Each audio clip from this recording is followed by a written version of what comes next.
गावे गीत भावे गावे गीत शुद्ध करोन्या चित्त तुझ भावा आहे देव तरी हा सुलभ पाव अनेकाचे कानी गुणदोष म्हणा नानी मस्तक ठेंगना करी संताच्या चरणा विचिते वचन तेने राहे समाधान तुझ भावा आहे देव तरी हा सुलभ पाव तुका म्हणे फार थोडा तरी परोपकार तुझ भावा आहे देव तरी हा सुलभ पाव विठ्ठल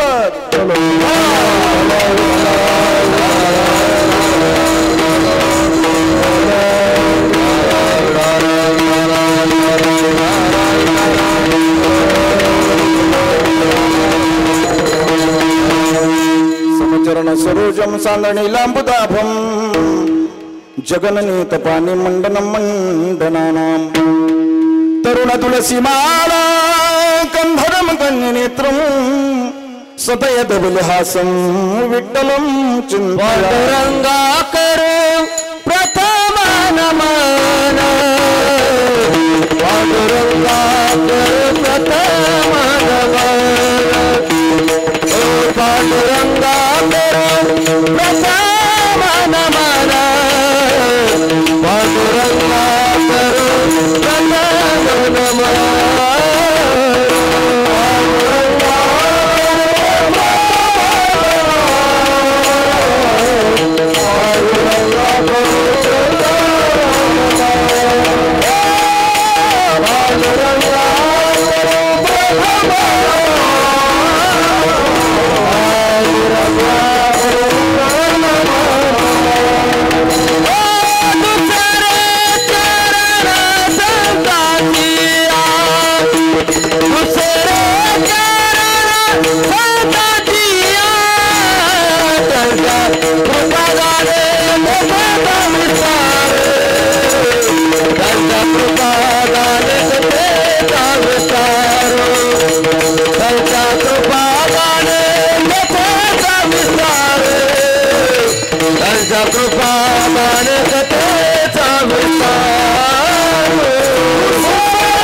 नमन दुसरे चरण संताच्या त्यांच्या कृपादाने कथेचा विस्तारू बाबाजी सद्गुरु दास तुका सभा समस्त साधू संतांची महामुनी वृत्त्यांची पंडित पाठक ज्ञानी यांची या समस्तासे विनवणी निवनते पुरते अधिकते सरते करून घ्यावे तुमते विनवितसे ओम नमोजी अद्यावेद प्रतिपाद्या जे जे स्मस्विद्या आत्मरूपा देवा तुझे गणेशो सकलार्थमध्ये प्रकाशो म्हणे निवृत्ती दासो अवधारी जोजे आता हृदय हे आपुली चौपाळून आभली वरी वैसव पावले श्री गुरूंची ओम नमो दानेश्वरा ओम नमो दानेश्वरा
कुसरी काहीच नेने बोलतो वचन अतिभाविका तुमचा अनुग्रह लादलो पावन झालो चराचरी एका जनार्दनी तुमचा दास त्याची आस पुरवावी तुमचा अनुग्रह लादलो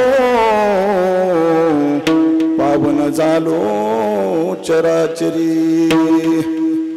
ब्रह्मानंदं परमसुखदं केवलं ज्ञानमूर्तिं द्वंद्वातीतं गगनसदृश्यं तत्त्वमस्यादिलक्ष्यम् एकं नित्यमिमलमचलं सर्वादि साक्षीभूतं भावातीतं त्रिगुणरहितं सद्गुरुं तं नमामि शरण शरण जे हनुमंता तुम्हा आलो रामदूता काय भक्तीच्या त्या वाटा मज दाबाव्या सुपटा सर्व मंगलम मांगल्य शिवे सर्वार्थ साधिके शरण्य त्र्यंबके गौरी नारायणी नमस्तुते रायगडी मंदिरी वसे माझा राया चरणासी अर्पितो अजन्मही कायाम जगदीश्वरासी जडली जाची ख्याती प्रथम वंदितो तुम्हा छत्रपती आइए महाराज विराजिए आइए महाराज विराजिए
भावे गावे गीत शुद्ध करून या चित्त तुझ भावा हे देव तरी हा सुलभ उपाव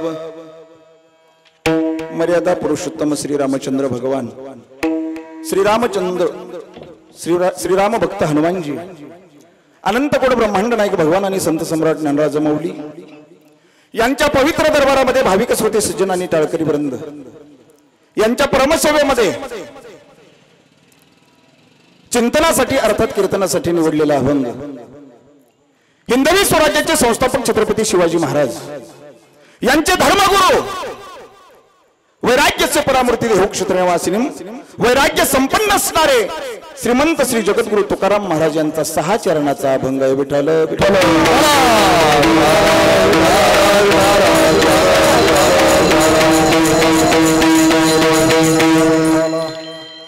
प्रस्तुती या अभंगामधून जगद्गुरु तुकाराम महाराज देव प्राप्तीसाठी सुलभ असे साधन या अभंगामधून सांगतायत विठ्ठल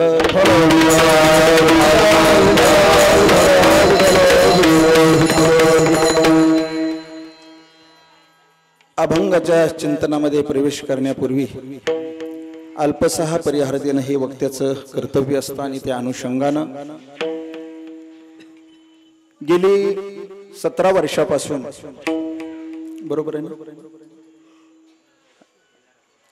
गेली 13 वर्षापासून स्वर्गीय सीतारामजी अण्णा गुजर प्रतिष्ठान या प्रतिष्ठानच्या वतीनं साधू संतांच्या पदस्पर्शाने पुनीत आणि पावन झालेल्या या बालेपीर या भूमीमध्ये म्हणजेच बीड या भूमीमध्ये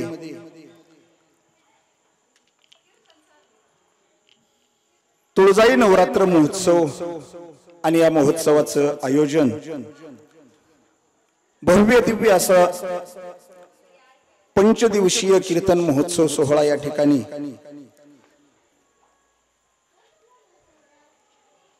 आपल्याच मंझरी गावचे भूमिपुत्र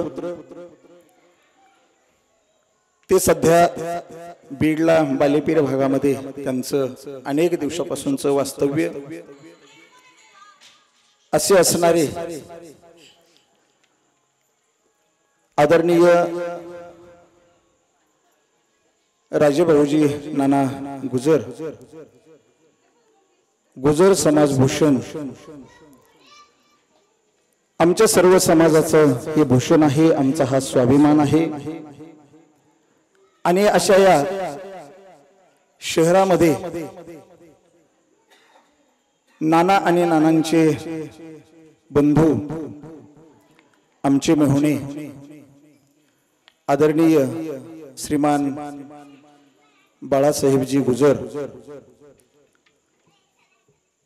बीड शहर राष्ट्रवादी काँग्रेस जिल्हाध्यक्ष आणि या दोन्ही भावांच्या माध्यमातून आणि त्यांना सर्व या बालेपीर भागातील सर्वांच्या सहकार्याने सर्व मित्रमंडळाच्या सहभागातून खूप मोठं असं प्रोत्साहन सर्वांच्या वतीने मिळतं आणि ते दोघेही या ठिकाणी खरं म्हणजे हा एक परोपकारच आहे।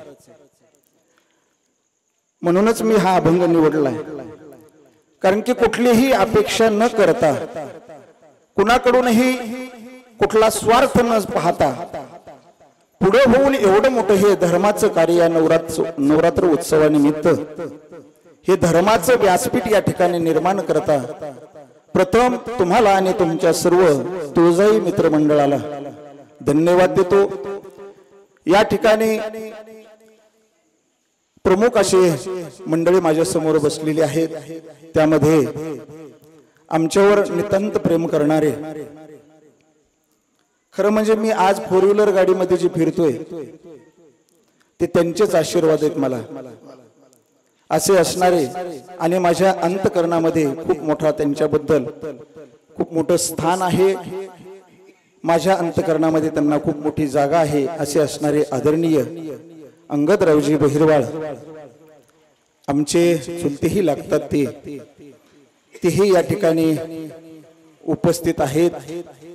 ते वनपाल आहेत फॉरेस्ट मध्ये, तसेच श्रीराम मंगल कार्यालयाचे मालक आमचे मोठे बंधू आदरणीय अंकुशरावजी दशे, तसेच या ठिकाणी उपस्थित असणारे मंझरी गावचे कर्तव्यदक्ष सरपंच आदरणीय अंबादासजी गुजर हेही या ठिकाणी उपस्थित आहेत। सर्वच मंडळी आहेत, त्यामध्ये आदरणीय आमचे राहुल भाऊ गुजर हेही या ठिकाणी उपस्थित आहेत।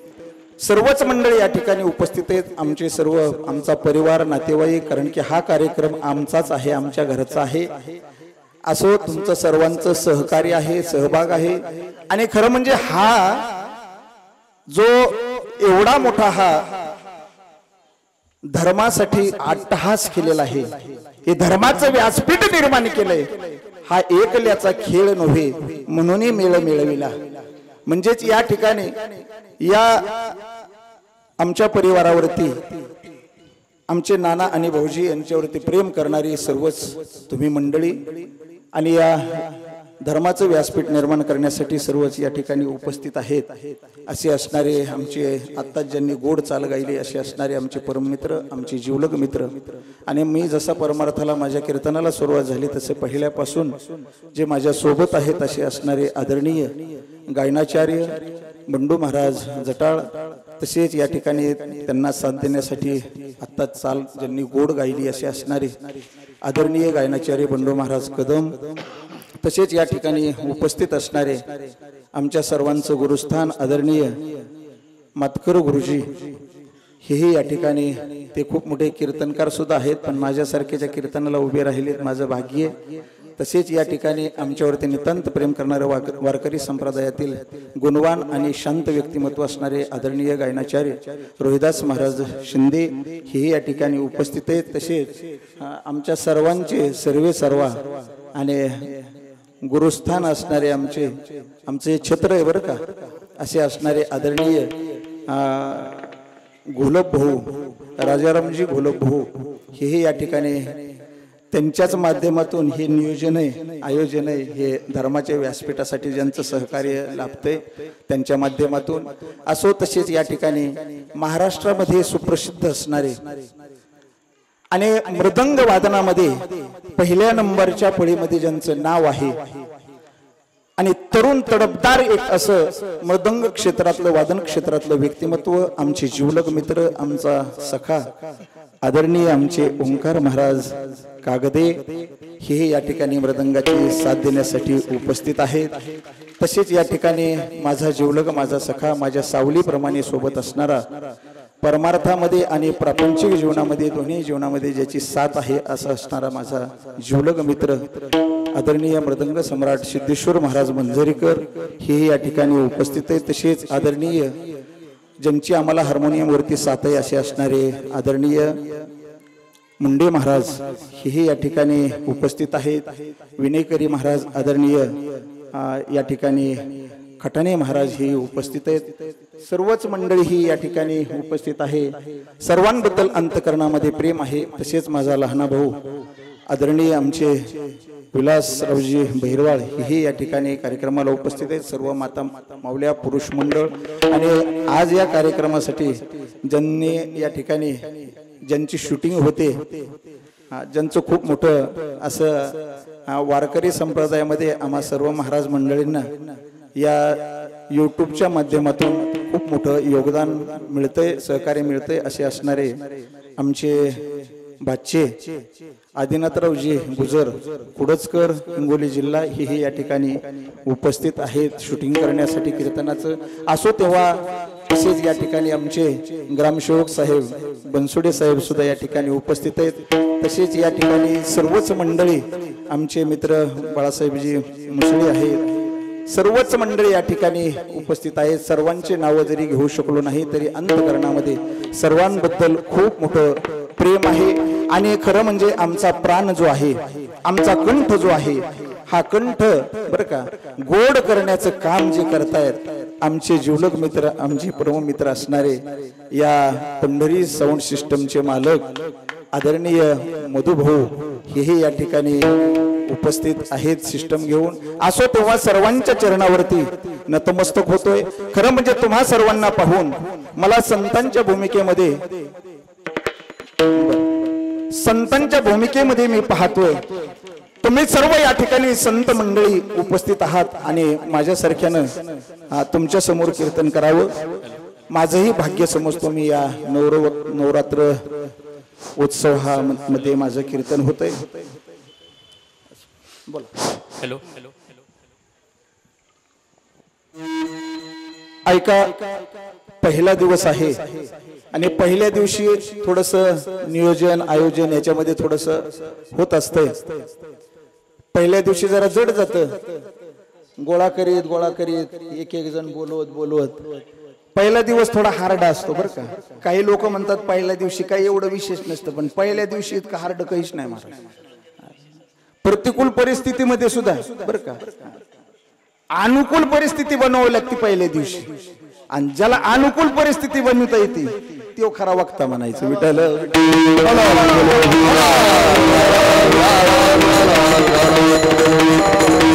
असो तेव्हा नवरात्र उत्सवानिमित्त हा पंचदिवसीय कीर्तन महोत्सव सोहळा या ठिकाणी संपन्न होतोय आणि त्यामधील पहिल्या दिवसाची ही कीर्तन सेवा आहे। आपण शहरामध्ये जरी राहत असलो तरी सर्वांना शेतीबद्दल तर माहिती आहेच। पहिला दिवस जो असतो आपण सर्व शेतकरी आहात शेतामध्ये गेल्यानंतर पहिला तास बांधाच्या कडीचं तास अवघड का मधलं तास अवघड कशामुळे अवघड असतं पहिलं तास हा शेतकरी तुम्ही बंडू महाराज पहिल्या तासाला काय असते काश्या गवत हा मग पहिलं तास कसं असतं मग पहिलं कीर्तन सोपं असतं काय? विठ्ठल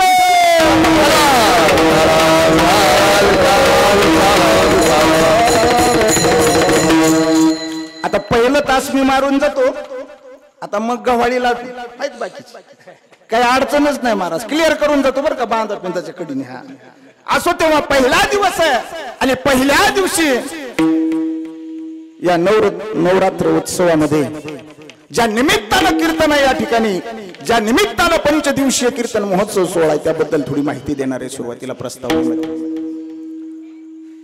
कारण की ऐका, आदिमाया शक्ती तुळजाभवानी आणि या तुळजाभवानीचं वास्तव्य आमचे आदरणीय वैकुंठवासी स्वर्गीय सीताराम अण्णा गुजर यांनी या आईला या ठिकाणी आणलेलं आहे.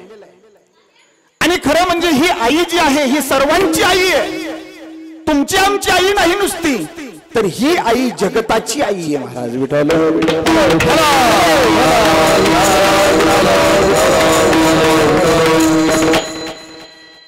जेव्हा कोठे चिनवते काही, चंद्र सूर्य तारा नाही, अवघे शून्यची होते पाही, कान्होबा तेरे तेरे ते. तेथे एक ढालगच निर्माण झाली, तेने एवढी बहुख्याती केली बर का. आणि मग इंद्राशी म्हणे बाहुली, ही माया महाराज, ही आदिमाया शक्ती आहे, पार्वती मातेचं हे स्वरूप आहे. विठ्ठल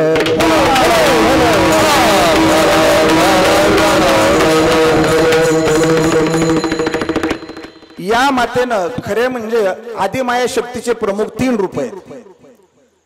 पहिलं रूप जे आहे हे महालक्ष्मी, दुसरं रूप आहे ते सरस्वतीचं आहे, आणि तिसरं जे रूप आहे ना हे महाकालीचं आहे. विठ्ठल विठ्ठल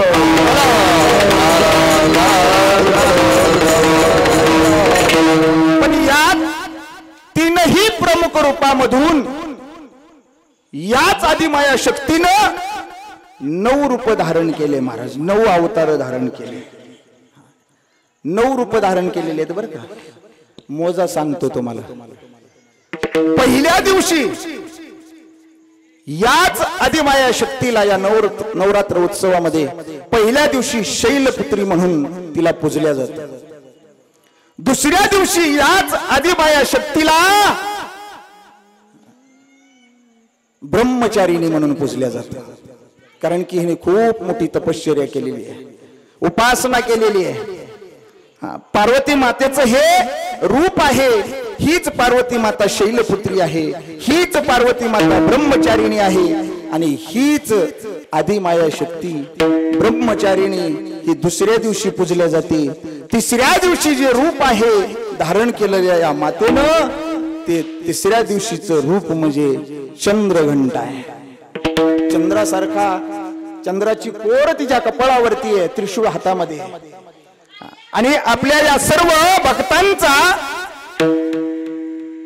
या जगताचं पालन ही माता करते महाराज, या जगताचं उद्धरण ही माता करते. म्हणून तिसरा दिवस जो आहे, तिसरं रूप आहे चंद्रघंटा, चौथं रूप आहे कुष्मांडा, 5वं रूप आहे महाराज स्कंदमाता, 6वं रूप आहे, ऐका बर का, 6वं रूप आहे कात्यायनी, 7वं रूप आहे कालरात्री, 7वं रूप आहे, 8वं रूप आहे महागौरी, आणि 9वं जे रूप आहे ते आहे सिद्धिदात्री.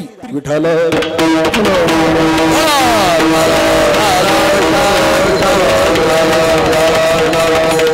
या 9 रूपामध्ये 9 दिवस या आदिमाया शक्तीचं पूजन केलं जातं.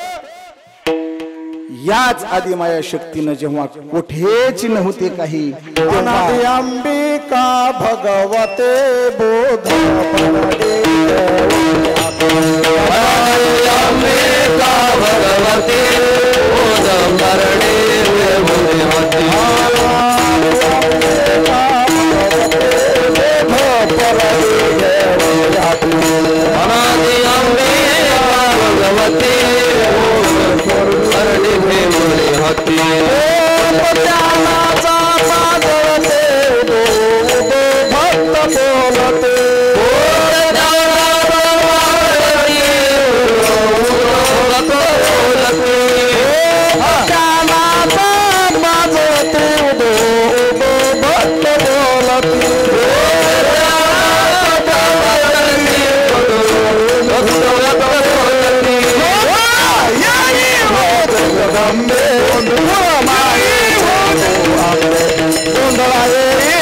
जगदंबे मूळ मायेचे तू आंबे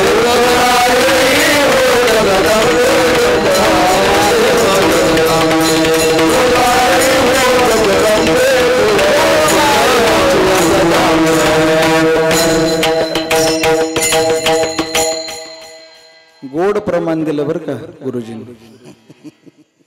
याला प्रमाण धरून अजून एक दुसरं जवळच प्रमाण आहे.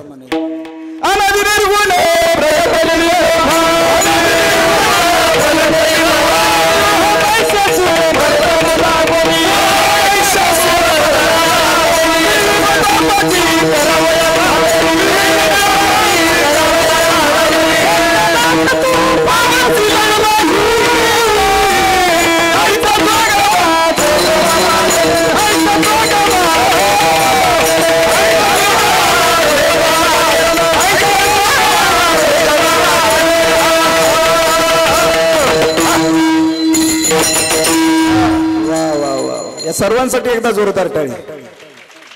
नदी निर्गुण प्रगटली भवानी मोहमैशासुर मर्दना लागून त्रिविध तापाची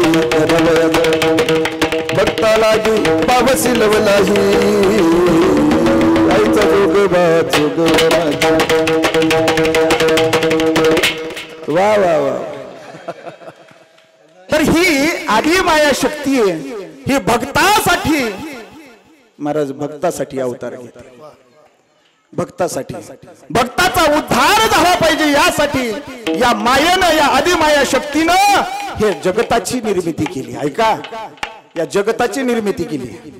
पहिलं निर्गुण निराकार ब्रह्म आहे. पहिला दिवस आहे आणि नवरात्रीबद्दल थोडंसं बोललं पाहिजे प्रस्तावनेमध्ये. कारण की मी प्रसंग जो असेल त्या प्रसंगाला स्पर्श केल्याशिवाय कीर्तन करीत नाही. विडाल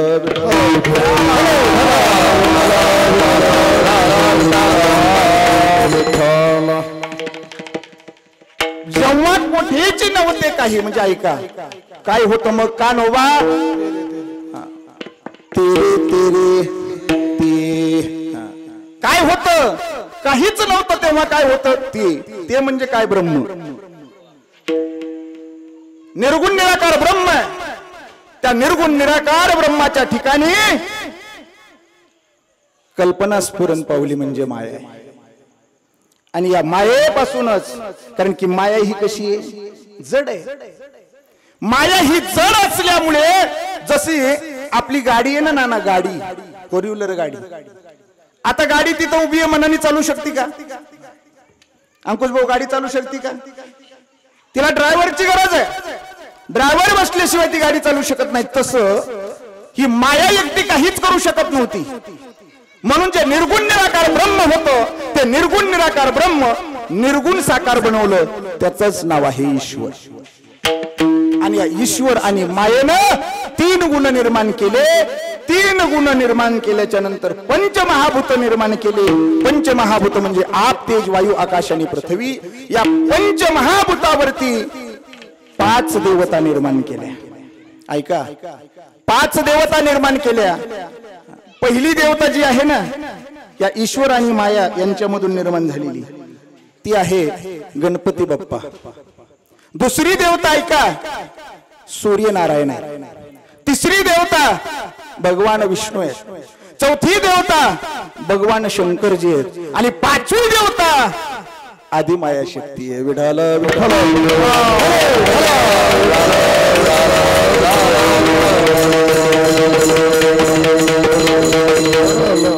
आता हे पंचमहाभूत निर्माण केले. आप पाणी तेज अग्नी आप तेज वायू वार आकाश आप तेज वायू आकाश आणि पृथ्वी. आता पृथ्वीचा अधिपती पृथ्वीचा मालक कोण आहे तर पृथ्वीचा मालक बनवलं या दोघांनी. पहिली देवता कोणती? गणपती बाप्पा यांना. म्हणूनच आपण एकदा जर का कुठलंही काम सुरुवात करताना पहिल्यांदा आपण काय म्हणतो गणेश गणपतींना लागून दे. त्याचं कारणच ते महाराज पहिली पृथ्वी मातेचा अधिपती कोण आहे तर ते गणेशजी आहे. आप तत्वाचा अधिपती कोण आहे तर भगवान शिवजी आहे. तेच तत्वाचा तत्वाचा अधिपती कोण आहे? भगवान सूर्यनारायण आहे. वायू तत्वाचा अधिपती कोण आहेत? भगवान विष्णू आहेत. आणि आकाश तत्वाची अधिपती कोण आहे? मालक कोण आहे? तर ती आदिमाया शक्ती.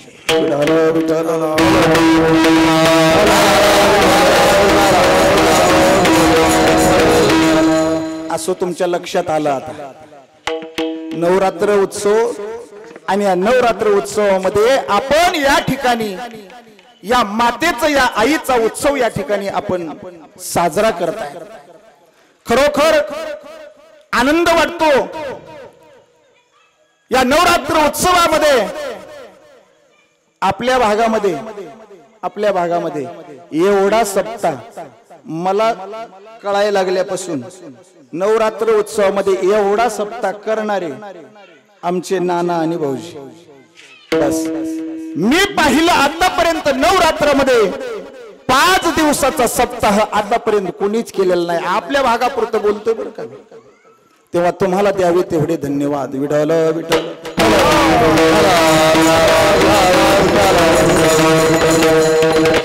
अरे आपण बापाला तर मानतोच ना. कोण आहे आपला बाप? पंढरपुरी आहे माझा माय बाप. पंढरपूरचा पांडुरंग परमात्मा आमचा बाप आहे. तशी आदिमाया शक्ती आमची माय. विठ्ठल विठ्ठल.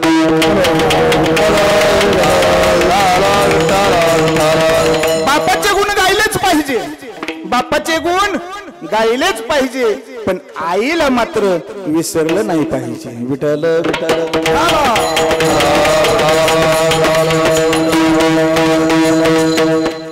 असो तेव्हा या ठिकाणी आदिमाया शक्तीचं हे महात्म्य आहे.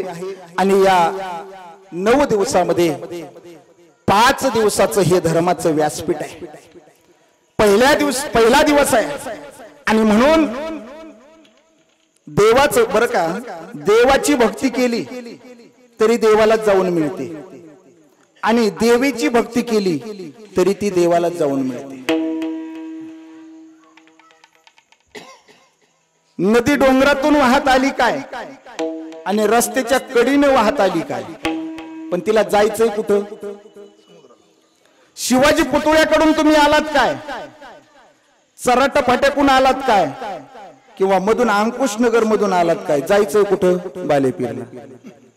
तसं तुम्ही कुठलीही उपासना कशाही पद्धतीनं कोणत्याही देवाची केली तरी सुद्धा ती देवाला जाऊन मिळत असते. अवघ्या झाल्यावर मी एक माया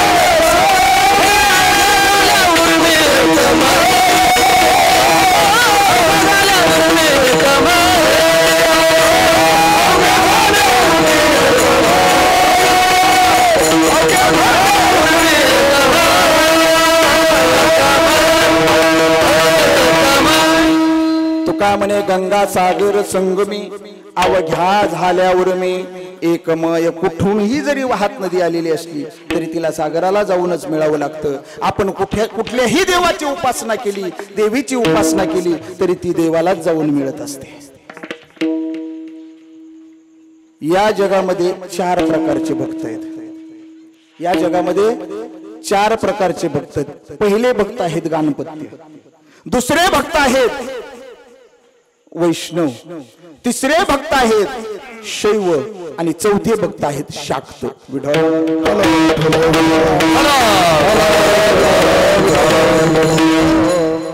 आता गणपती भक्त म्हटलं की गणपती बाप्पाचे भक्त आले, गणपती बाप्पाची उपासना करतात. वैष्णव भक्त म्हटलं की विष्णूची भक्ती करणारे आपण सर्व वारकरी संप्रदायातील. हा वारकरी संप्रदाय, या वारकरी संप्रदाय हा वैष्णवांचा आहे. तिसरे जे भक्त आहेत ते आहेत शैव भक्त. शैव भक्त कुणाला म्हणतात? भगवान शिवजीचे जे भक्त आहेत उपासना करणारे त्यांना शैव भक्त म्हणतात. आणि शाक्त भक्त जे आहेत ते भक्त म्हणजेच आज जिच्या दरबारामध्ये आपण जिचा उदो उदो करतो. काय माझं चुकलं फुल गुलाबाच सुकलं, काय माझं चुकलं फुल गुलाबाच, आठवण येता तुझी माय माय, अचानक काळ जात आठवण येता तुझी माय माय, अचानक काळ जात. याच्यासाठी आपण सेपरेट कार्यक्रम ठेवू. पण विठ्ठल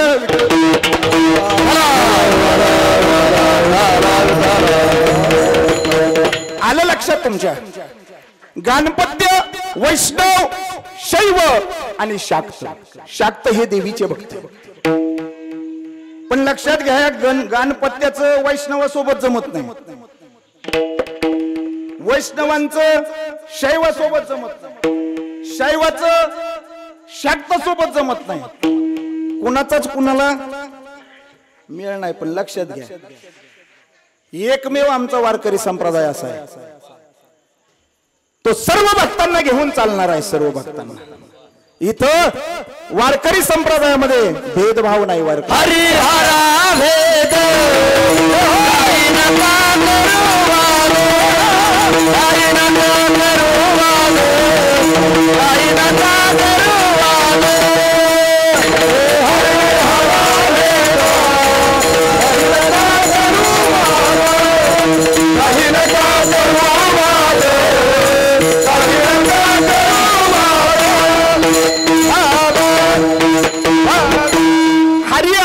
हे वेगळे नाही. हरिहरा नाही भेद आणि काही नका करू वाद. पंढरपुरामध्ये बरं का, पंढरपुरामध्ये नरहरी सोनार आपण सर्वजण ऐकून आहोत. संत नरहरी सोनार, संत नरहरी सोनार हे शैव भक्त होते. शैव भक्त ते फक्त भगवान शिवजीलाच मानत होते. पंढरपूरच्या पांडुरंगाचं सुद्धा दर्शन करायला कधी गेले नाही. बरं का, कोणाला मानत होते? फक्त शिवजीला मानत होते.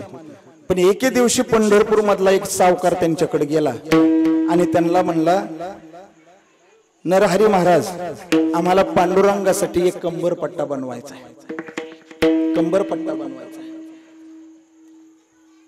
सावकार ज्यावेळेस सोनाराकडे, संत नरहरी सोनाराकडे जातो आणि नरहरी सोनारना म्हटल्याच्या नंतर नरहरी सोनार म्हणतात की मी त्या पांडुरंगाचं तोंड सुद्धा पाहू शकत नाही. ते म्हणतात तुम्हाला तोंड नसलं पाहिजे तर नका पाहू, पण कमीत कमी आम्ही डोळे झाकून तुम्हाला डोळे बांधून नेतो म्हणले, पण माप घ्यायला चला.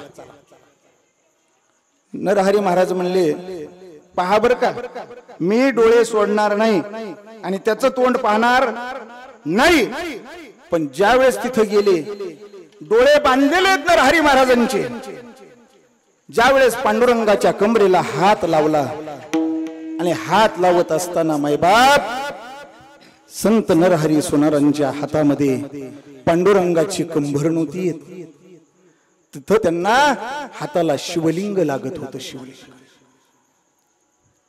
म्हणजे पांडुरंगाचं कमरेचं माप घ्यायला गेलेले संत नरहरी सोनार, पण तरी त्यांच्या हाताला भगवान शिवजीची पिंड लागते. त्याच वेळेस त्यांना कळालं की हरी आणि हर हे वेगळे नाहीत, देवी आणि देव हे वेगळे नाहीत, पांडुरंग परमात्मा आणि शिवजी हे वेगळे नाहीत.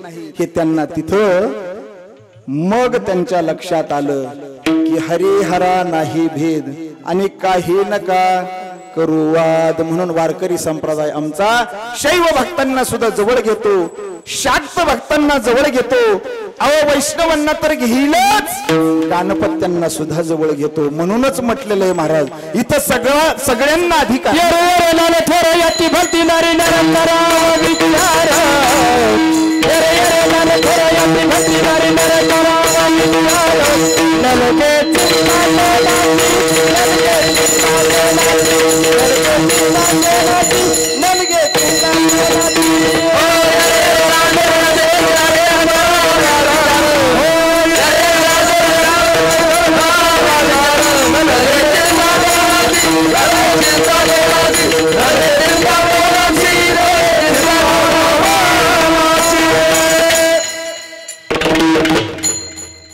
यारे यारे लहान थोर याती भलती नारी नर करावा विचार न लगे चिंता कोणाशी सकळासी येथे आहे अधिकार हो कलियुगी उदार हरीच्या नामी सगळ्यांना अधिकार आहे महाराज खटनट यावे शुद्ध होणे खटनट यावे शुद्ध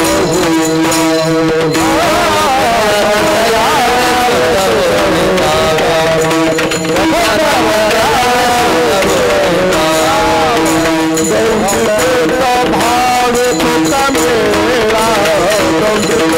भाव तुका मेळा ताई वाजवावी ताई वाजवावी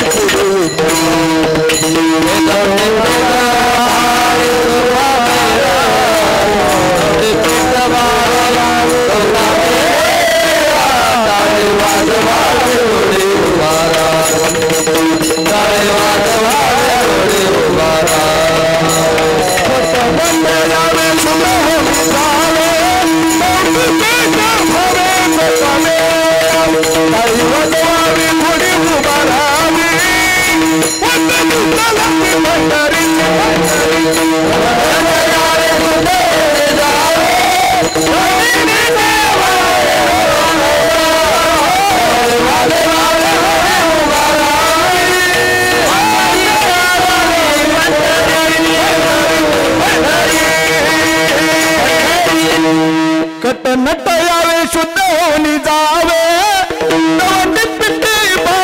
तुका मेळा टाळी वाजवावी गुढी उभारावी वाटही चालावी पंढरीची चोखोबारायांचं हे प्रमाण इथं सगळ्यांना अधिकार दिला. आता जास्त चिंतन सांगण्यामध्ये वेळ नको घालायचा. नाहीतर ज्ञानेश्वरीच्या 7व्या अध्यायामध्ये सुद्धा 4 भक्त सांगितले. अभंगामध्ये प्रवेश होतोय आपला लगेच. 4 भक्त सांगितले. तो पहिला अर्थ म्हणजे दुसरा जिज्ञासू बोलीजे तिचा अर्थार्थी जाणीजे ज्ञानियाच होता. पहिला जो अर्थ भक्त आहे, दुसरा जो आहे जिज्ञासू भक्त आहे, तिसरा जो भक्त आहे तो अर्थार्थी आहे आणि चौथा जो भक्त आहे तो आहे ज्ञानी, म्हणजेच त्याला मुक्त म्हटलेला आहे. विडाला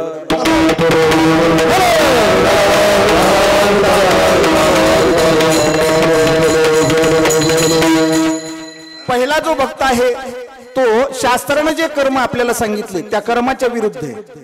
म्हणजे पाऊस नाही पडला तर म्हणणार कुठं देव लपला, म्हणजे फक्त गरजेपुरता देवाचा दावा करणार.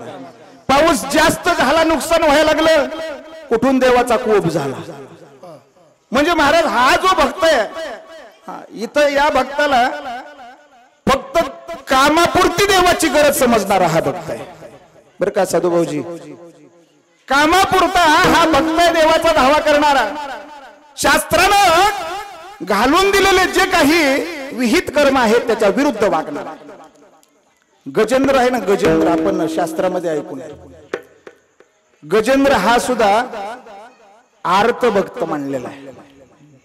आर्त भक्त हा फक्त ज्या वेळेस नकरानं त्याचा पाय धरलेला आहे गंगेमध्ये नदीमध्ये, हा नकर म्हणजे हा हत्ती आहे, आणि हा हत्ती नदीमध्ये आपल्या सर्व लेकरा बाळासोबत आनंद घेतो पाण्यामध्ये.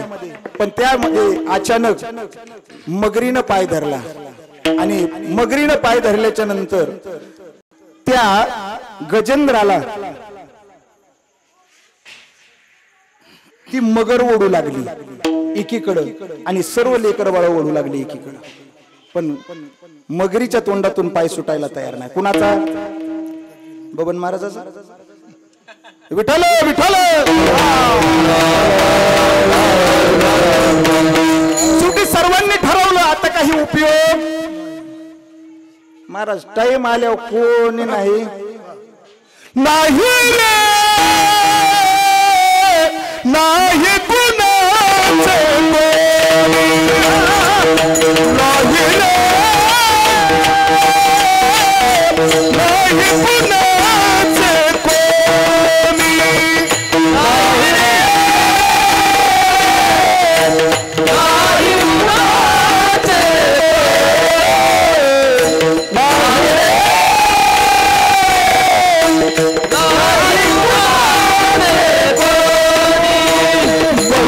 कुणाचे भाऊ कुणाचे कोण कुणाचे मेला मागे सर्व राहिले तुझतील भागे नाही रे नाही कुणाचे कोणी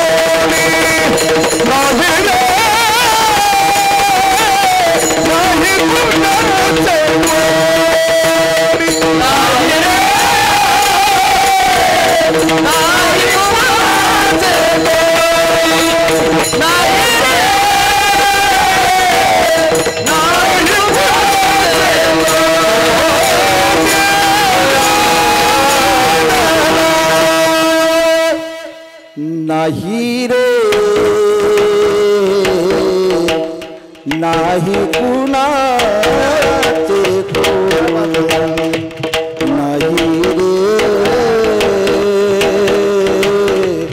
नाही कुणाचे कोणी मायबाप जेव्हा कोणीच नसतं ना गजेंद्राला कळालं आपल्याला कोणीच नाही आता सर्व सोडून चाललेत आपल्याला त्यावेळेस त्याला आठवण झाली ती कुणाची आठवण झाली गजेंद्र पशु आपटे मोकलीला आणि मग त्यानं धावा केला महाराज पांडुरंगाचा अंतकाळीचा सोयरा तुका म्हणे विठोधरा तुका म्हणे विठोधरा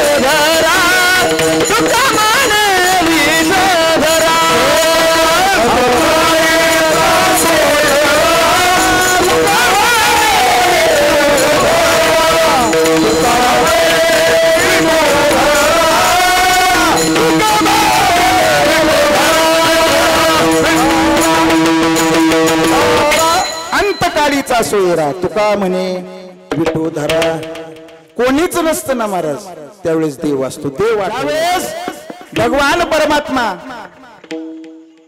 आई साहेबापाशी बसलेले रुक्मिणी पांडुरंग हे एकत्र असताना अचानक या भक्तानं हाक मारली आर्त भक्त होता हा तरी सुद्धा बघा देव निघाल्याच्या नंतर आई साहेब म्हणू लागल्या आदिमाया शक्ती आई साहेब म्हणू लागल्या काय मिळे म्हणल्या कुंकड निघाले देवा म्हणले मला वेळ नाही आता हा कहे लक्ष्मी आणि ती कहे गजराज नुसतं हत्ती हा शब्द ह जिथं उच्चारलं तिथं आई साहेबापाशी होते पण हत्ती उच्चारुस्तवर ते गजेंद्रापाशी जाऊन पोहोचले ही भक्तासाठी धाव घेतलेली आहे देवानं भक्तासाठी हा अर्थ भक्त असू द्या वेळ नको घालायचा दुसरा जो भक्त आहे तो जिज्ञासू भक्ताला संसाराचं मिथ्यात्व कळतं त्याला संसाराचं मिथ्यात्व कळालेलं असताना परमात्म्याचं सत्यत्व त्यानं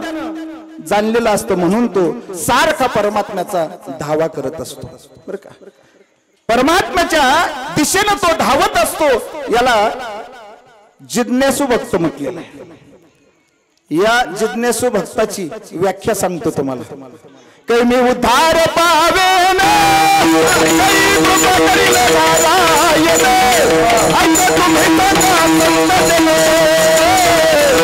समाधान चित्त माथे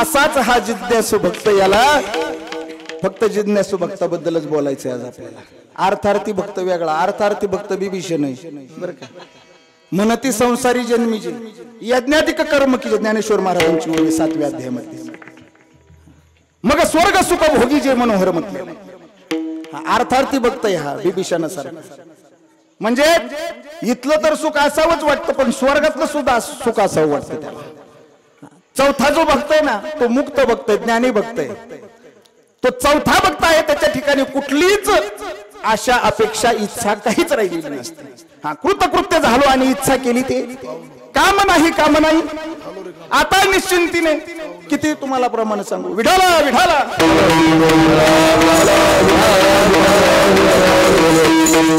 फक्त भक्त, पण या ठिकाणी जिज्ञासू भक्त जगद्गुरु तुकाराम महाराजांकडे गेलेला आहे आणि जगद्गुरु तुकाराम महाराजांना म्हणू लागला, जगद्गुरु तुकाराम महाराजांकडे जाऊन म्हणू लागला, मला देव व्हावं वाटतंय. काय म्हणू लागला? मला देव होऊ वाटतंय. तुकाराम महाराज म्हणले, तुला देव जर व्हायचंय ना तर अभंगाच्या पहिल्याच्या भावे गावे गीता, भावे गावे गीता,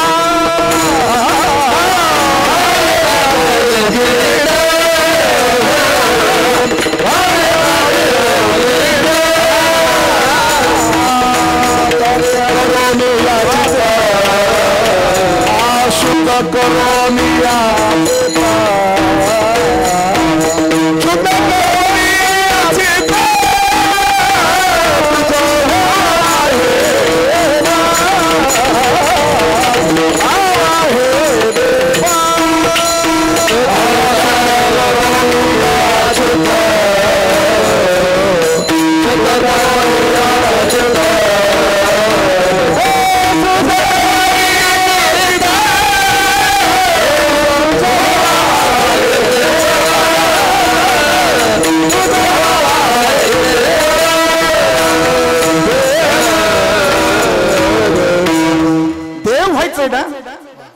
देव व्हायचं ना तुला तर काय करावं लागेल?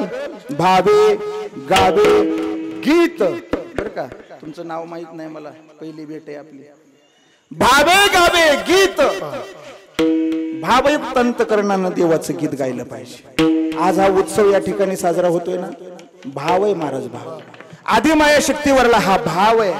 आणि म्हणून भावे गावे आणि गीत, देवाचं गीत गायलं पाहिजे. पण कसं गायलं पाहिजे? शुद्ध करून या चित्त. हे जे आहे ना, हे पथ्य आहे बरं का, हे पथ्य आहे या अभंगामध्ये. पहिलं चरण म्हणजे अभंगातलं पथ्य आहे आणि तिसऱ्या चरणापासून या पथ्यावरती औषध सांगितलेली तुकाराम महाराजांनी. विठाल विठाल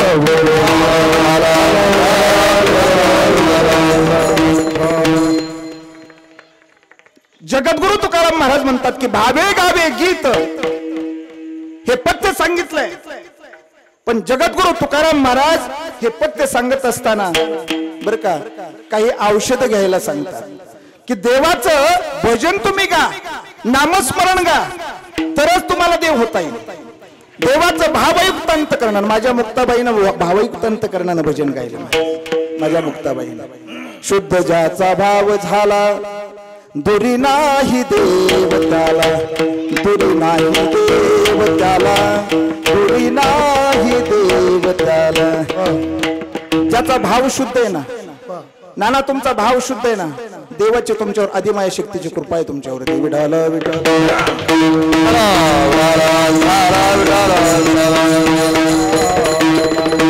भाव असणं गरजेचं आहे. भाव, भाव म्हणजे अहो कुठलीही वस्तू बाजारात मिळेल तुम्हाला बरं का, कुठलीही वस्तू भाव नसला तरी मिळेल, भाव नसला तरी मिळेल का, तर तिथं पैसा चालतो. पण देव अशी वस्तू आहे तिथं पैसा चालत नाही. देव भावाचा मुके, देव भावाचा मुकेला,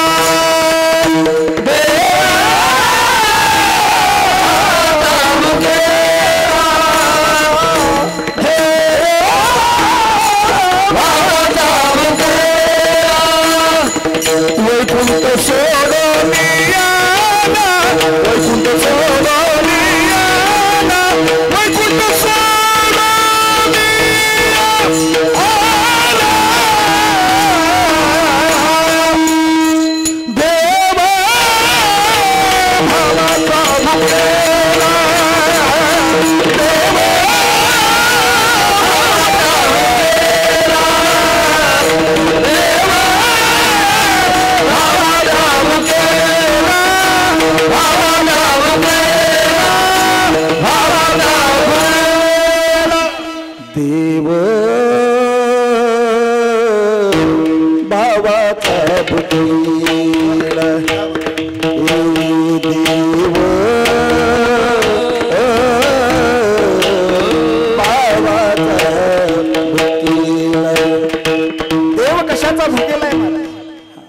वस्तू पैशानं नाही मिळत.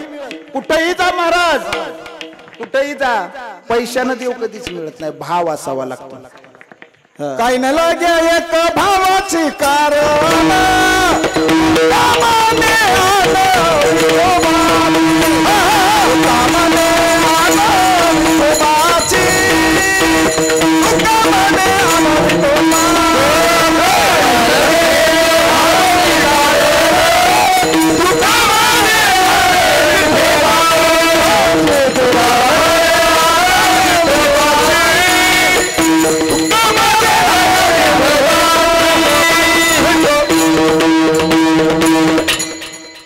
काहीच लागत नाही महाराज, काहीच नाही.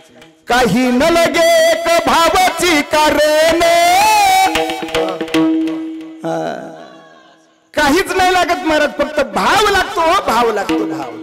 नाही तर काय महाराज, मनी नाही भाव म्हणे देवा मला पाव, देव बाजारचा भाजीपाला नाही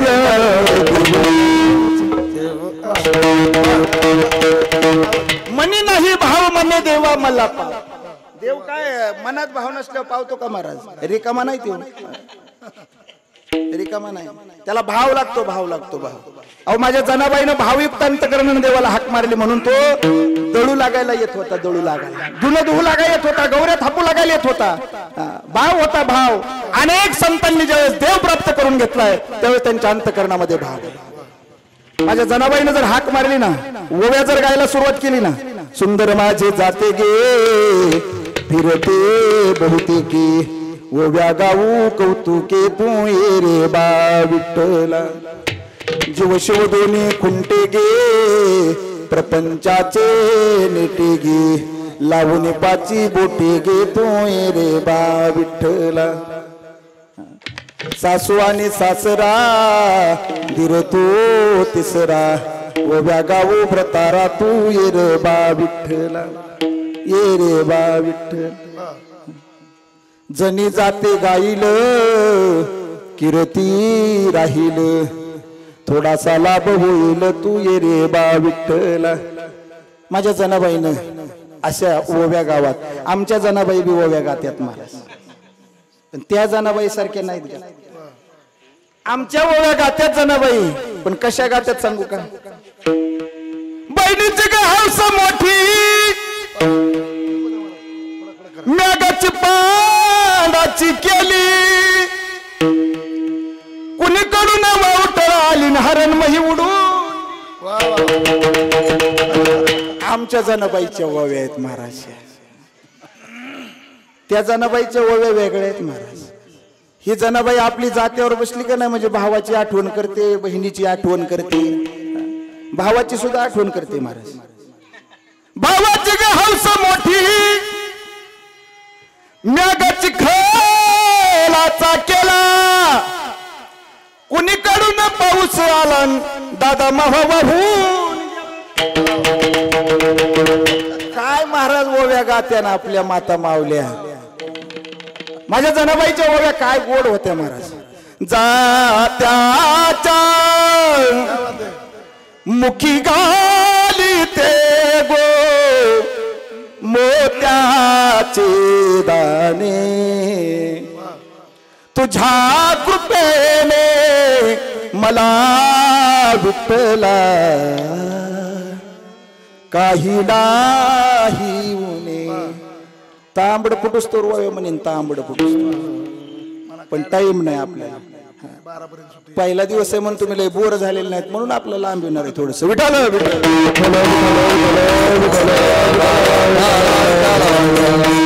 भाव सांगितलाय, भाव सांगितलाय तुम्हाला महाराज. अहो वेश्याच्या कुळामध्ये जन्मलेली कान्होपात्र आहे, पण भाव होता महाराज, भाव. कान्होपात्र एका वेश्याची मुलगी भक्ती करून धन्य झाली. महाराज वेश्याच्या कुळामध्ये जन्मलेली आहे. पुढं एका वेश्याची मुलगी भक्ती करून धन्य झाली. कान्होपात्रेला देवान मंदिरात जागा दिली.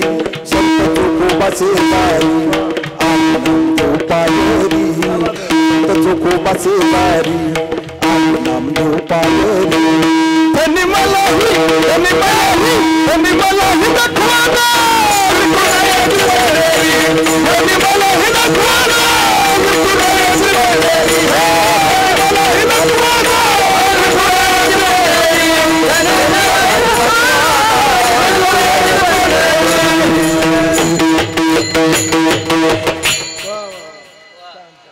तुम्ही बोर झालात का काय फ्रेश आहेत ना का सांगायचं एकदा चहा विठ्ठल विठ्ठल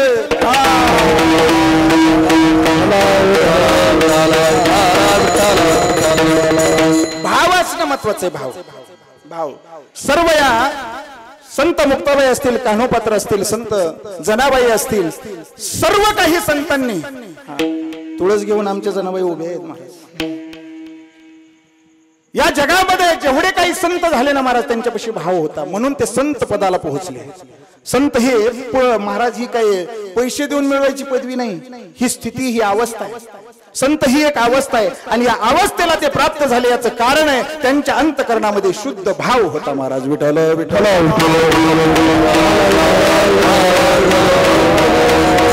असं म्हणून भाव पाहिजे भावे गावे गीत पण हे गीत गात असताना काय असलं पाहिजे शुद्ध करून या चित्त शुद्ध असलं पाहिजे आणि जर चित्त शुद्ध केलं ना माय बर का चित्त ज्यावेळेस हा जो अभंग आहे एवढ्याच तुकडे भोवती फिरतोय 6 चरणाचा जरी असला तुम्ही म्हणत असताल आता तुम्ही बरोबर 8:15 ला चालू केलेलं कीर्तन मी तुम्हाला बरोबर 10:20 ला थांबवणार आहे पण हे जे कीर्तन तुम्हाला वाटत असेल पहिल्याच चरणावर अजून बाबा 10 वाजून गेलेत तरी आल्याला अजून 6-5 चरण शिल्लक पण काय नाही पुढचा सगळा जो अभंग आहे ना फक्त एकाच तुकड्या भोवती फिरतो आणि तो तुकडा म्हणजे चित्त शुद्ध करून या चित्त जर चित्त शुद्ध केलं ना महाराज आणि हे चित्त शुद्ध केल्यानंतर भगवंताचं तुम्ही भजन ज्यावेळेस गाताल नामस्मरण ज्यावेळेस गाताल ना हे करत असताना फक्त एक काम करा गड्या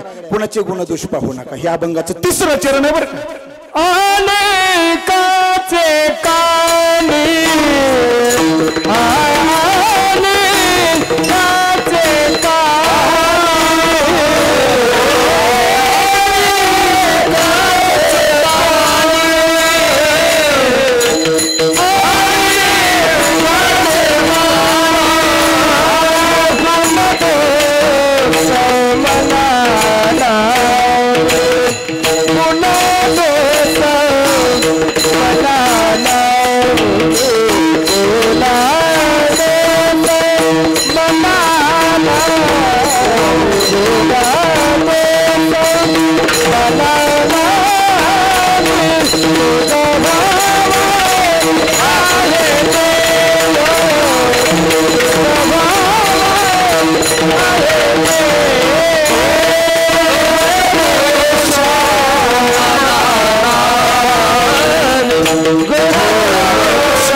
अभंगाच्या पहिल्या चरणामध्ये पथ्य सांगतात पथ्य पथ्य कोणतंही महाराज देवाचं भजन गात असताना चित्त शुद्ध करा हे पथ्य पण हे पथ्य पुढं या पथ्यासाठी काही औषधं सांगितले ते पहिलं औषध म्हणजे हे औषध देवाचं ज्यावेळेस तुम्हाला भजन करायचंय चित्त शुद्ध असलं पाहिजे देवाचं नामस्मरण करताना चित्त शुद्ध असलं पाहिजे आणि दुसरी गोष्ट म्हणजे बरं का हे पहिलं औषध सांगतो आता तुम्हाला अनेकाचे कानी आणि गुणदोष मना नानी दुसऱ्याचे गुणदोष कधीच पाहिजे नाही दुसऱ्यातला गुण पाहायचा पण दोष पाहिजे गुण पाहायचा गुण आमचे ओमकार महाराज गोड वादन करतात ना बस गोड वादन करतात हे पाहिल्याच्या नंतर त्यांचा हा गुण याच्यावरती आपण प्रेम करायचं, त्यांचं बाकीचं काही घेणं देणं. प्रत्येकानं जीवनामध्ये भगवंताचं भजन करत असताना चित्त शुद्ध करणं यालाच म्हणतात. गुणदोष पाहायचे नाहीत, नाहीतर जर दुसऱ्याचे गुणदोष पाहायला गेलो तर आपल्याला अहंकार निर्माण होऊ शकतो. अहंकार निर्माण होऊ शकतो. अहंकार एकदा निर्माण झाला की मग त्याची फसगत होत असते. एक उदाहरण सांगतो तुम्हाला चलत चलत. दुसऱ्याचे गुणदोष कधीच पाहायचे नाहीत. एक गावात बाई होती बरं का. थोडक्यात आपण वेश्या व्यवसाय करणारी बाई. ऐकून घ्या. ही वेश्या व्यवसाय करणारी बाई ज्यावेळेस वाईट वागते त्यावेळेस एक ब्राह्मण रोज तिला पाहायचा, जाताना येताना पाहायचा, आणि पाहिलं की तिला तिच्याबद्दल मनामध्ये वाईट विकार यायचे. त्याच्या कुणाच्या? त्या ब्राह्मणाच्या. मग त्याच्या मनामध्ये वाईट विकार येऊ लागले. पण हिचं जे पाप होतं हिच्याकडून होणार, हे पाप तो तसं म्हणल्यामुळं त्याच्या मनात हिच्याबद्दल वाईट आल्यामुळं हिचं पाप कमी व्हायचं महाराज, त्याचं पाप वाढायचं. बरं का. एकदा काय झालं, त्याच बाईनं तिला एक मुलगा होता, आणि त्या मुलाला सांगितलं होतं की बाळा, मी मेल्याच्या नंतर, बरं का, मी मेल्याच्या नंतर तू काय करायचं, माझ्या तटकीवरती एक काळा झेंडा लावायचा. काय सांगितलं?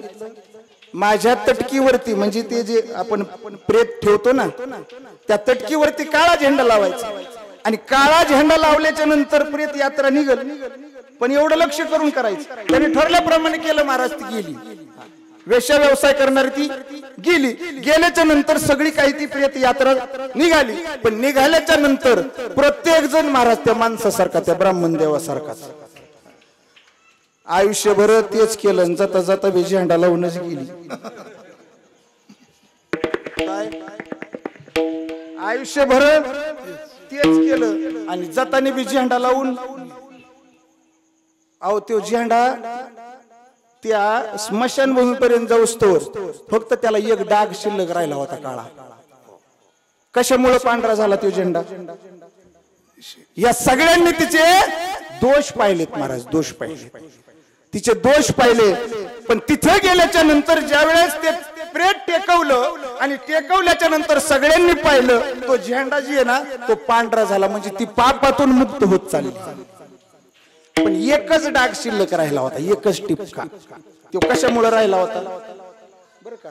तो कशामुळे राहिला होता तर गावात एक जोडपं मागं राहिलं होतं प्रेत यात्रेला अंत्यविधीला जाण्यासाठी. आता ते जोडपं जी गावात राहिलं होतं नवरा बायकोच, ती बायको म्हणायची, अहो चला ना कुठं अंत्यविधीला, त्या बाईच्या अंत्यविधीला चला ना म्हणायची. तो म्हणायचं नको आपल्याला. तो म्हणायचा तुला जायचं तर जा, मी नाही येणार. ती म्हणायची नाही ना आपल्याला दोघाला जावं लागेल. तो काय म्हणला, अरे जाऊन ती म्हणला, आयुष्यभर तिने काय केलंय, आणि जाताना बी झेंडा लावून गेली, काय तिच्या अंत्यविधीला जायचं. राहिलेला एक टिपका सुद्धा पांढरा झाला ना. मला फक्त एवढंच सांगायचं, माझा दृष्टांत संपलाय. दुसऱ्याचे दोष पाहायला गेलात तर ते पापातून मुक्त होतात, पण तुमच्या पापाचा संच, पापाचा डोंगर तुमच्या जीवनाशी तो संलग्न होत असतो. विठाला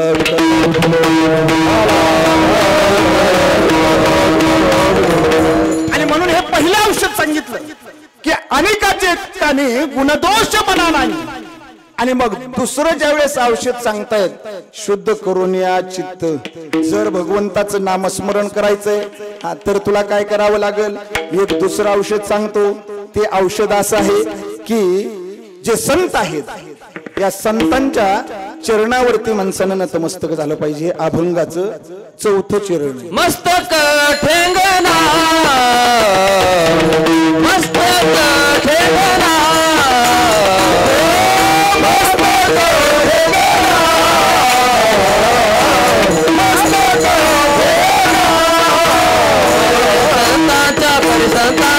संतांच्या चरणा, करे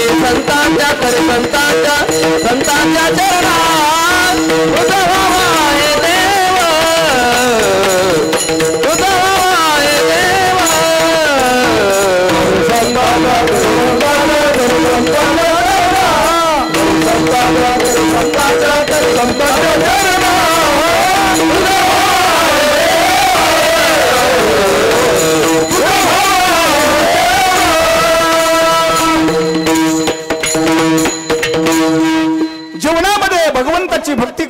असताना, भगवंताचं नामचिंतन करत असताना आपण जीवनामध्ये संतांच्या ठिकाणी नम्र झालं पाहिजे, संतांच्या चरणावरती आपलं मस्तक टेकवलं पाहिजे.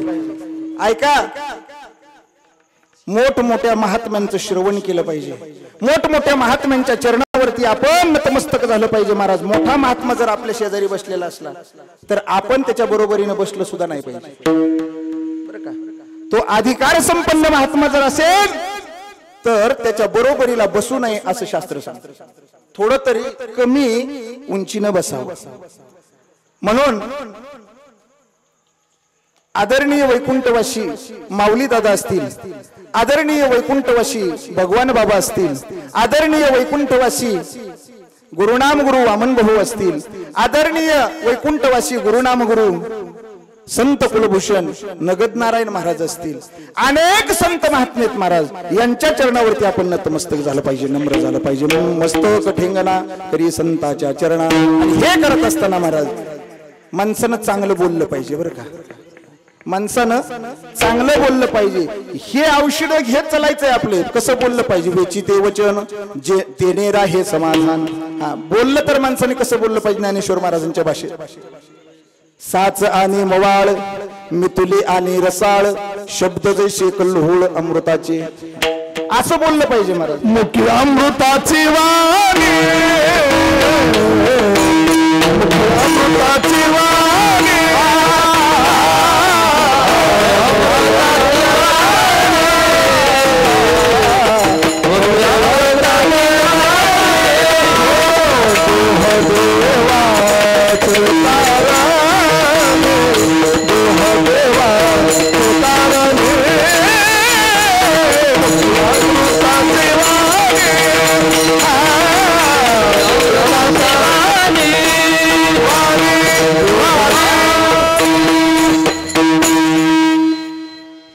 मुखी अमृताची वाणी देह देवाचे कारणे. माणसाने मवाळ बोललं पाहिजे, मवाळ. हा, नाहीतर माणसं बोलतात लयच अवघड महाराज. एक म्हातारं होतं, एक म्हातारं लग्न समारंभ, आणि लग्न समारंभाच्या मांडवात येऊन उभं राहिलं. आणि मांडवात उभं राहून काय म्हणतंय? मांडवाचे दारी आणीला म्हातारा म्हणे नवरी आणा रांड आणि जाळा नवऱ्याचे तोंड. हे म्हातार महाराज, म्हातार. हे प्रमाण आहे बरं का. हे काय मी माझ्या मनचं सांगत नाही. विठाला विठ्ठल.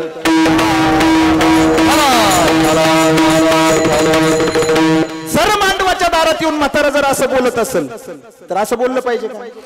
माणसाने कसं बोललं पाहिजे? साच आणि मवाळ मितुले आणि रसाळ. गोड बोललं पाहिजे, मधुर बोललं पाहिजे, मधुर बोललं पाहिजे. लईच अवघड. काही सोयीर पण जमवायला आले का नाही आणि त्या तिकडेच भेटले का नाही? म्हणले कुठं चालले? म्हणले चाललो नानाच्या घरी. का चाललो? जरा सोयीरपणाच्या निमित्ताने. आगा बाया बाया जायचं तर जायनात का? त्याला तिथंच काय नेमकं तेवढंच घालायची काय गरज होती? हे असे नमुने आहेत महाराज, असे नमुने. ते कुणाच नीट होऊ देत नाही, चांगलं बोलतच नाही तो महाराज. म्हणून कसं बोललं पाहिजे? साच आणि मवाळ मितुले आणि रसाळ. महाराज हे सर्व काही तुम्ही औषधं सांगितलं. शेवटचे जे औषध आहे, माझा वेळ संपलाय म्हणून धावत्या वेगामध्ये बोलतोय. शेवटचं जे औषध आहे 4थ्या क्रमांकाचं ते औषध आहे अभंगाचं शेवटचं चरण.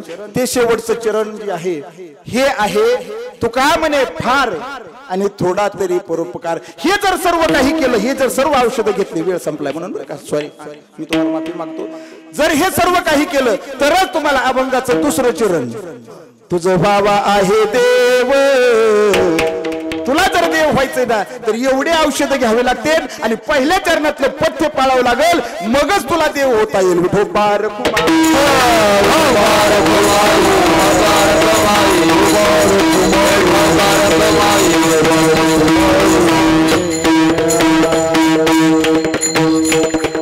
तुका म्हणे फार थोडा तरी परोपकार. परोपकारी जीवन जगलं पाहिजे माणसं. परोपकार कशाला म्हणायचं? परोपकार कशाला म्हणायचं सांगतोय? जो दुसऱ्याच्या कामी येतो, दुसऱ्याच्या कामी जो येतो तो खरा माणूस. किसी के काम जो आए उसे इंसान कहते हैं. जो दुसऱ्याच्या कामाला येतो महाराज, जो दुसऱ्याच्या मुलीच्या लग्नामध्ये वाढायचं काम करतो ना, तो खरा माणूस. महाराज जो देशाच्या, धर्माच्या, गावाच्या, कुटुंबाच्या कामी येतो ना, तो खरा माणूस म्हटलं पाहिजे. आज नाना एवढं मोठं कार्य करतात. ज्यावेळेस एवढं मोठं हे धर्माचं कार्य करत असताना महाराज कुठलाही स्वार्थ आहे का? फक्त परोपकार आहे. जीवन असं जगलं पाहिजे माणसानं. कितीही मोठा माणूस असू द्या, त्याला जर मोठेपण सिद्ध करून दाखवायचं असेल तर त्याला अगोदर लहान होऊन जगावं लागतं. गोरगरिबांच्या सुख दुःखामध्ये त्याला सहभागी व्हावं लागतं. हे दोघही राम आणि भरत, नाना आणि भाऊजी, हे दोघही महाराज राम आणि भरत, हे दोघही गोरगरिबांच्या सर्वांच्या सुख दुःखामध्ये सहभागी होतात.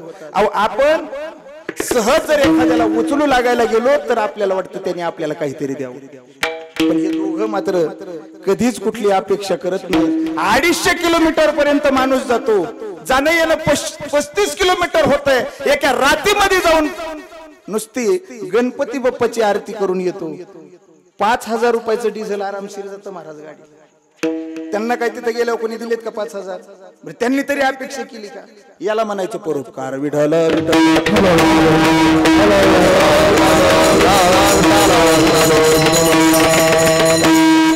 साधू संतांनी सुद्धा परोपकार केलाय महाराज. किती त्रास दिला ज्ञानेश्वर महाराजांना, किती त्रास दिला जगद्गुरु तुकाराम महाराजांना, तरी सुद्धा त्यांनी म्हणावं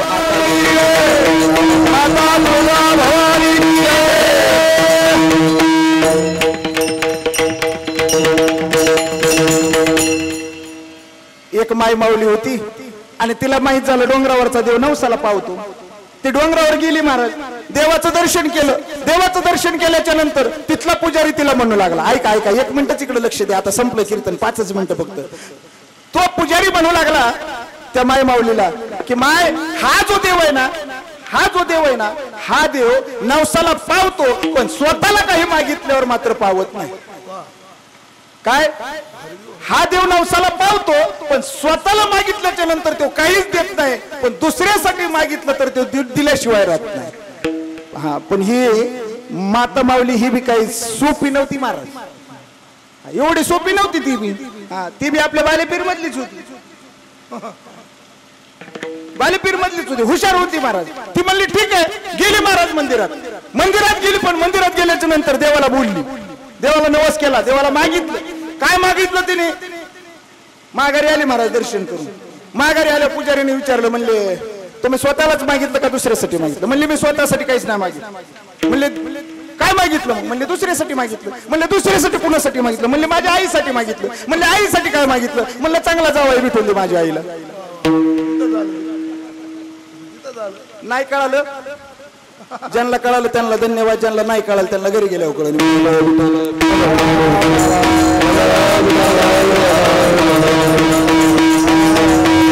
आपल्या दुकानात सगळाच माल आहे महाराज, पण आपल्याला टाइम संपलेला आहे आपला, म्हणून आता थोडासा म्हणलं आता उशिरा थोडं प्रेस करावं म्हणून सांगितलं तुम्हाला. संतांचं जीवन आणि आपलं जीवन, संतांच्या स्वार्थातही महाराज परोपकार आहे आणि आपल्या परोपकारातही स्वार्थ आहे. म्हणून जीवन असं जगा महाराज, असं जगा.